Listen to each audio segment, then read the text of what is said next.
நெஞ்சங்களுக்கு வணக்கம். இன்றைக்கி நம்ம ஒரு சிறப்பான பதிவை பார்க்க போகிறோம். சனிக்கிழமையில் 5 செயல்களை அறவே செய்யக்கூடாது.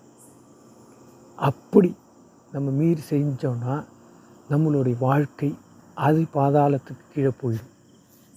எதை தொட்டாலும் நஷ்டம், எந்த காரியமே எடுத்தாலும் தடை தாமதங்கள், எல்லாத்துலேயும் போராட்டம், சந்தோஷமின்மை, வீட்டில் ஒரு ஒற்றுமையே இல்லாத ஒரு சூழல், இப்படி ஒரு எதிர்மறையான செயல்கள் நம்மளுடைய வாழ்க்கையில் தொடர்ந்து நடந்துக்கிட்டே இருக்கும். நம்ம எதை தொட்டாலும் நம்ம தொட்டது தொடங்கலை வச்சது விலங்கலைன்னு சொல்லுவாங்க. அந்த மாதிரி ஒரு அசாதாரணமான சூழலை நம்ம திரும்ப திரும்ப ரிப்பீட் பண்ணிக்கிட்டு இருப்போம். நம்ம வாழ்க்கையில் திரும்ப திரும்ப நடந்துக்கிட்டே இருக்கும். கிராமத்தில் ஒரு சிறந்த பழமொழி சொல்லுவாங்க, மாவு விற்க போனேன் காற்றடிச்சிருச்சு, உப்பு விற்க போனேன் மழை வந்துருச்சு அப்படிம்பாங்க. இது என்ன சொன்னேன்னா, நம்ம எதை செய்ய போகிறோமோ அந்த செயலுக்கு என்ன பாதகம் வரணுமோ அது நடக்கும். அப்போ அந்த 5 முக்கியமான காரணிகள் என்ன, அந்த 5 விஷயத்தை சனிக்கிழமையில் எது செய்யக்கூடாதுங்கிறது தான் நம்ம பார்க்க போகிறோம். நம்பர் 1, இரும்பு சம்பந்தப்பட்ட பொருள். அது குண்டு ஊசியிலிருந்து கிரெயின் வரலின்னு வச்சிங்களேன்.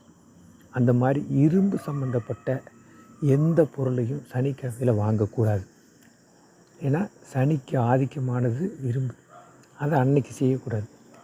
அதே போல் நம்பர் 2,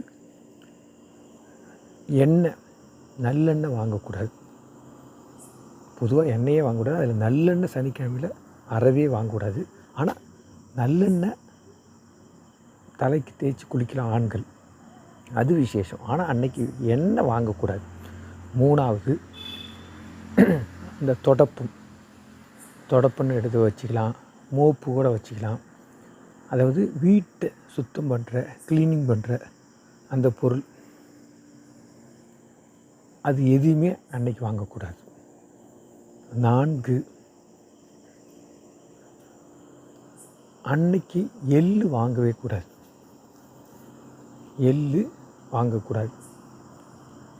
எள்ளு சனிக்கு உகந்த பொருளாக இருந்தாலும் எள்ளை அன்னைக்கு வாங்கிறது அறவே கூடாது. இதை தாண்டி ஒரு முக்கியமான விஷயம், உப்பு மகாலட்சுமியோடைய ஒரு பொருள். மகாலட்சுமி உகந்த ஒரு பொருள்னால் உப்பு. அந்த உப்பை சனிக்கிழமையில் வாங்கக்கூடாது. பொதுவாக அதை வெள்ளிக்கிழமையில் தான் வாங்கணும்.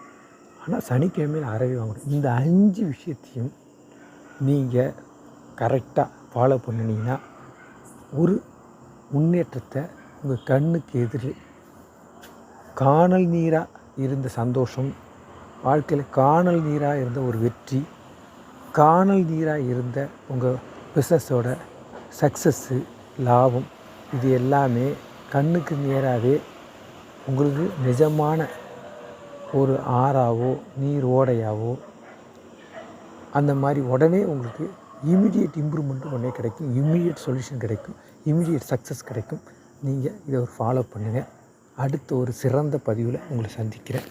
அது வரலையும் நீங்கள் வெயிட் பண்ணுங்கள். நீங்கள் மறக்காமல் ஃப்ரெண்ட்ஸுங்களுக்கு ஷேர் பண்ணுங்கள், சப்போர்ட் பண்ணுங்கள். எங்கள் கூட தொடர்ந்து இணைஞ்சிருங்க. அடுத்த ஒரு பதிவில் பார்ப்போம். வணக்கம்.